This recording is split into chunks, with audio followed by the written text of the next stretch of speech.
আসসালামু আলাইকুম। আপনারা শুনছেন সংবাদ শিরোনাম। চাঁদপুরে পল্লী বিদ্যুৎ কর্মীকে তুলে নিয়ে মারধর। জানিয়ে দেব তর্কের জেরে চাঁপাইনবাবগঞ্জে বন্ধুর ছুরিকাঘাতে যুবক নিহত। চাঁদাবাজি লুটপাটের মামলায় ছেলে সহ কারাগারে বিএনপি নেতা। সর্বশেষ জানিয়ে দেব পৃথক বন্দুক যুদ্ধে ইউপিডিএফ এর 2 সদস্য নিহত। শুনছিলেন সংবাদ শিরোনাম, এখন থাকছে বিস্তারিত। চাঁদপুরে পল্লী বিদ্যুৎ কর্মীকে তুলে নিয়ে মারধর। চাঁদপুরের ফরিদগঞ্জে পল্লী বিদ্যুতের একটি সাব স্টেশনে ঢুকে লাইনম্যানকে তুলে নিয়ে মারধরের ঘটনা ঘটেছে। এই ঘটনায় গুরুতর আহত হয়ে হাসপাতালে ভর্তি হয়েছেন পল্লী বিদ্যুতের এক কর্মী।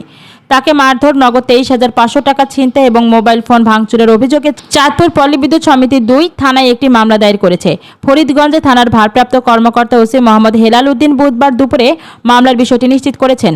মামলার বিবরণ ও পল্লী বিদ্যুৎ কর্তৃপক্ষ জানায়, মঙ্গলবার দুপুরে উত্তর ধানুয়া গ্রামে বিদ্যুৎ লাইন মেরামত করতে যান লাইনম্যান গ্রেড 1 মোহাম্মদ ইব্রাহিম ও গ্রেড 2 মোহাম্মদ আব্দুল কাদের। এ সময় 10 থেকে 12 জন স্থানীয় ব্যক্তি অতর্কিতভাবে সাব স্টেশনে প্রবেশ করে তাদের উপর চড়াও হয়। এক পর্যায়ে তারা লাইনম্যান আব্দুল কাদেরকে তুলে নিয়ে যায় এবং মারধর করে তার কাছে থাকা টাকা ছিনিয়ে নেয় ও মোবাইল ফোন ভেঙে ফেলে। পরে গণ্যমান্য ব্যক্তিদের সহায়তায় তাকে উদ্ধার করে ফরিদগঞ্জ উপজেলা স্বাস্থ্য কমপ্লেক্সে ভর্তি করা হয়। স্থানীয় বাসিন্দাদের দাবি, গত কয়েকদিন ধরে এলাকায় লোডশেডিং এবং বিদ্যুৎ বিল বেশি আসার ক্ষোভ ছিল। বিষয়টি বারবার কর্তৃপক্ষকে জানানোর পরও সমাধান না পাওয়ায় উত্তেজিত জনতায় এই কাণ্ড ঘটিয়েছে। অন্যদিকে পল্লী বিদ্যুৎ কর্তৃপক্ষ হামলার নিন্দা জানিয়েছে বলে সাব স্টেশনের যন্ত্রপাতি অত্যন্ত ঝুঁকিপূর্ণ। উত্তেজিত জনতা সেখানে প্রবেশ করায় বড় ধরনের দুর্ঘটনার সম্ভাবনা ছিল। এছাড়া সরকারি কাজে নিয়োজিত কর্মীর উপর হামলা গুরুতর অপরাধ। কর্তৃপক্ষ সিসিটিভি ফুটেজ দেখে দোষীদের বিরুদ্ধে বিদ্যুৎ আইন ও প্রচলিত আইনে যথাযথ ব্যবস্থা নেওয়ার দাবি জানিয়েছে। পুলিশ জানিয়েছে, ভিডিও ফুটেজ দেখে হামলাকারীদের শনাক্তের কাজ চলছে এবং তাদের গ্রেপ্তারের অভিযান অব্যাহত রয়েছে। মামলায় মোহাম্মদ জাফর মিজি, মোহাম্মদ ফারুক পাটোয়ারি এবং মোহাম্মদ জমি সহ অজ্ঞাত আরও কয়েকজন অভিযুক্ত রয়েছেন। জানাবো তর্কের জেরে চাঁপাইনবাবগঞ্জে বন্ধুর ছুরিকাঘাতে যুবক নিহত। চাঁপাইনবাবগঞ্জে বন্ধুর ছুরিকাঘাতে রজব আলী নামে এক যুবক নিহত হয়েছেন। তুচ্ছ বিষয় নিয়ে তর্কের জেরে ছুরিকাঘাতের ঘটনা ঘটেছে বলে পুলিশের পক্ষ থেকে জানানো হয়েছে। বুধবার 24 জুন দুপুর 12:30টার দিকে শহরের মসজিদপাড়া এলাকায় এই ঘটনা ঘটে। নিহত রজব আলী পৌর এলাকার মসজিদপাড়া মহল্লার নজরুল ইসলাম বাবুর ছেলে। স্থানীয় সূত্রে জানা গেছে, মসজিদপাড়া এলাকায় জিসান আলী, মেহেদি হাসান ও রজব আলী দীর্ঘদিনের বন্ধু। বুধবার দুপুরে তাদের মধ্যে তুচ্ছ বিষয় নিয়ে বাকবিতণ্ডা শুরু হয়। এক পর্যায়ে জিসান ধারালো অস্ত্র দিয়ে রজব আলীর বুকে ছুরিকাঘাত করেন। এতে গুরুতর আহত হলে স্থানীয়রা তাকে উদ্ধার করে চাঁপাইনবাবগঞ্জ সদর হাসপাতালে নিয়ে যায়। সেখানে কর্তব্যরত চিকিৎসক তাকে মৃত ঘোষণা করেন। চাঁপাইনবাবগঞ্জ সদর মডেল থানার ওসি মোহাম্মদ একরামুল হোসেন বিষয়টি নিশ্চিত করে বলেন, তুচ্ছ ঘটনাকে কেন্দ্র করে এই হত্যাকাণ্ডের ঘটনা ঘটেছে বলে প্রাথমিকভাবে জানতে পেরেছি। মরদেহ ময়নাতদন্তের জন্য হাসপাতালের মর্গে রাখা হয়েছে। অভিযুক্তদের গ্রেপ্তারের অভিযান চালানো হয়েছে। 250 শয্যা বিশিষ্ট জেলা হাসপাতালের দায়িত্বরত চিকিৎসক ডক্টর ইসারুল ইসলাম তুষার বলেন, হাসপাতালে আসার আগে যুবকের মৃত্যু হয়েছে। বুকে ধারালো অস্ত্রের আঘাতে ক্ষত হয়েছে। এরপর থাকছে চাঁদাবাজি লুটপাটের মামলায় ছেলে সহ কারাগারে বিএনপি নেতা। শরীয়তপুরের জাজিরায় চাঁদাবাজি লুটপাট এবং ব্যবসা প্রতিষ্ঠান দখলের অভিযোগে দায়ের করা মামলায় উপজেলা বিএনপির সহসভাপতি সুরুজ মাতবর ও তার ছেলে স্বাধীন মাতবরের জামিন নামঞ্জুর করে কারাগারে পাঠিয়েছে আদালতের বিচারক। বুধবার 24 জুন বেলা 11:30টার দিকে বিষয়টি নিশ্চিত করেন বাদী পক্ষের আইনজীবী দীপু মিয়া। এর আগে মঙ্গলবার সন্ধ্যায় শরীয়তপুরের সিনিয়র জুডিশিয়াল ম্যাজিস্ট্রেট আদালতের বিচারক আয়েশা আক্তারের আদালতে হাজির হয়ে জামিনের আবেদন করলে শুনানি শেষে তাদের জামিন আবেদন নামঞ্জুর করে কারাগারে পাঠানোর নির্দেশ দেন বিচারক। আদালতে মামলা সূত্রে জানা যায়, জাজিরা উপজেলার মানিকনগর এলাকার বাসিন্দা সোবহান মাতবরের কাছে 10 লাখ টাকা চাঁদা দাবি করেন উপজেলা বিএনপি সহসভাপতি সুরুজ মাতবর ও তার ছেলে স্বাধীন মাতবর। চাঁদা না দেওয়ায় গত বছরের 2 ডিসেম্বর রাতে কাজিরহাট এলাকায় সোবহান মাতবরের ব্যবসা প্রতিষ্ঠানে হামলা চালিয়ে মালামাল লুট, নগদ অর্থ আত্মসাৎ এবং প্রায় 40 লাখ টাকার ক্ষয়ক্ষতি করে দোকানঘর দখল করে নেওয়ার অভিযোগ ওঠে তাদের বিরুদ্ধে। পরে গত বছরের 12 ডিসেম্বর শরীয়তপুরের চিফ জুডিশিয়াল ম্যাজিস্ট্রেট আমলে আদালতে মামলা দায়ের করা হলে চলতি বছরের 26 ফেব্রুয়ারি আদালতে সুরুজ মাতবর ও স্বাধীন মাতবরের বিরুদ্ধে গ্রেপ্তারি পরোয়ানা জারি করে। পরোয়ানা জারির পরও দীর্ঘদিন তারা প্রকাশ্যে চলাফেরা করলেও গ্রেপ্তার না হওয়ায় বিষয়টি নিয়ে সমালোচনার সৃষ্টি হয়। পরে গত এপ্রিল থেকে তারা হাইকোর্টে থেকে 8 সপ্তাহের অন্তর্বর্তীকালীন জামিন নেন। জামিনের মেয়াদ শেষ হলে মঙ্গলবার জেলা জজ আদালতে আত্মসমর্পণ করে জামিন আবেদন করেন সুরুজ মাতবর ও স্বাধীন মাতবর।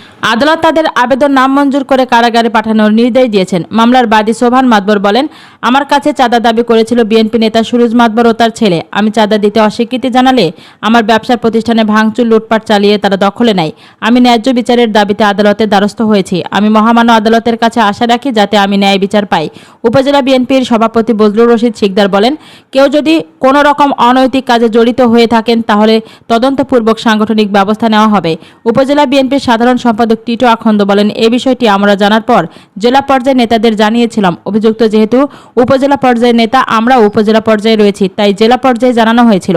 সুরজ মাতবর এখনও উপজেলার বিএনপি কমিটির সহসভাপতি পদে বহাল রয়েছেন। এ ব্যাপারে বাদী পক্ষের আইনজীবী দীপু মিয়া বলেন, আমার মক্কেলের কাছে চাঁদা দাবি করেছিল বিবাদী পক্ষ। পরে আমার মক্কেল আদালতের দ্বারস্থ হলে মঙ্গলবার বিচারক দুইজনের জামিন নামঞ্জুর না করে কারাগারে পাঠায়। আমি আশা রাখি আদালত আমার মক্কেলের ন্যায় বিচার পাবে। সর্বশেষ জানিয়ে দেব, পৃথক বন্দুকযুদ্ধে ইউপিডিএফ এর 2 সদস্য নিহত। প্রসিত খিসা সমর্থিত ইউনাইটেড পিপলস ডেমোক্রেটিক ফ্রন্টের সশস্ত্র গ্রুপের 2 জন সদস্য নিহত হয়েছেন। নিরাপত্তা বাহিনী ওই সশস্ত্র গ্রুপের একজনকে আটক ও একটি AK-47 রাইফেল উদ্ধার করেছে। পুলিশে জানায়, বুধবার 24 জুন জেলার মাটিরাঙ্গায় আইনশৃঙ্খলা বাহিনী ও দীঘিনালায় জনসংহতি সমিতির সঙ্গে ইউপিএডিএফ এর সশস্ত্র গ্রুপের সঙ্গে পৃথক বন্দুকযুদ্ধের ঘটনা ঘটে। এর মধ্যে মাটিরাঙ্গার দুর্গম পাহাড়ি এলাকায় আইনশৃঙ্খলা বাহিনীর সঙ্গে বন্দুকযুদ্ধে নিহত হয় ববিন ত্রিপুরা নামে একজন। এ সময় জনি ত্রিপুরা নামে ইউপিএডিএফ এর অপর এক সদস্যকে আটক ও একটি AK-47 রাইফেল উদ্ধার করে আইনশৃঙ্খলা বাহিনী। বুধবার সকাল 10:30টার দিকে রামগড় মাটিরাঙ্গা সীমান্তের তৈকাতং নামক এলাকায় বন্দুকযুদ্ধের এই ঘটনা ঘটে। রামগড় সার্কেলের অতিরিক্ত পুলিশ সুপার ওবাইন জানান, তারা ঘটনাস্থল পরিদর্শন করে এসেছেন। এলাকাটি মাটিরাঙ্গা থানার অধীনে হওয়ায় ওই থানার পুলিশ মরদেহ উদ্ধারে গেছে।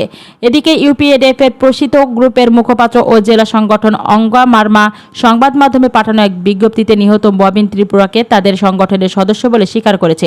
পুলিশের সংশ্লিষ্ট সূত্রে জানা গেছে, বুধবার সকাল 10:30টার দিকে রামগড় ও মাটিরাঙ্গা সীমান্তবর্তী তৈকাতাং নামক দুর্গম পাহাড়ি এলাকায় সশস্ত্র সন্ত্রাসীদের অবস্থানের খবর পেয়ে আইন শৃঙ্খলা বাহিনীর একটি টহল দল ওই এলাকায় অভিযানে যায়। এ সময় জঙ্গলে অবস্থানকারী সন্ত্রাসীরা আইন শৃঙ্খলা বাহিনীর উপর গুলিবর্ষণ করে। নিরাপত্তা বাহিনীও পাল্টা গুলি চালায়। দুই পক্ষের মধ্যে গোলাগুলির এক পর্যায়ে সন্ত্রাসীরা পালিয়ে যায়। এ সময় নিরাপত্তা বাহিনী ওই এলাকায় তল্লাশিকালে ববিন ত্রিপুরা নামে সশস্ত্র সন্ত্রাসীর মরদেহের সন্ধান পায়। এ সময় ওই এলাকা থেকে জনি ত্রিপুরা নামে ইউপিএডিএফ এর এক সদস্যকে আটক করেন। মাটিরাঙ্গা থানার ওসি মোহাম্মদ শাহেদ আলী বুধবার বিকেল 3:30টার মুঠোফোনে জানান, ঘটনাস্থল রামগড় না কিনা মাটিরাঙ্গা থানার অধীনে তা নিশ্চিত হওয়া যায়নি, তবে থানার পুলিশের একটি টিম ঘটনাস্থলে গেছে। মাটিরাঙ্গা থানার অধীনে হলে তারা নিহতের মরদেহ উদ্ধার করে নিয়ে আসবে। ওসি আরও বলেন, ঘটনাস্থল অত্যন্ত দুর্গম, ওখান থেকে মরদেহ উদ্ধার করে আনতেও অনেক সময় লাগবে। এদিকে রামগড় সার্কেলের অতিরিক্ত পুলিশ সুপার ওবাইম ইত্তেফাক ডিজিটালকে বলেন, আমরা খবর পেয়ে ঘটনাস্থলে গিয়েছি। এলাকাটি রামগড় ও মাটিরাঙ্গা সীমান্তবর্তী, তবে মাটিরাঙ্গা থানার অধীন পড়েছে ঘটনাস্থল। সীমান্ত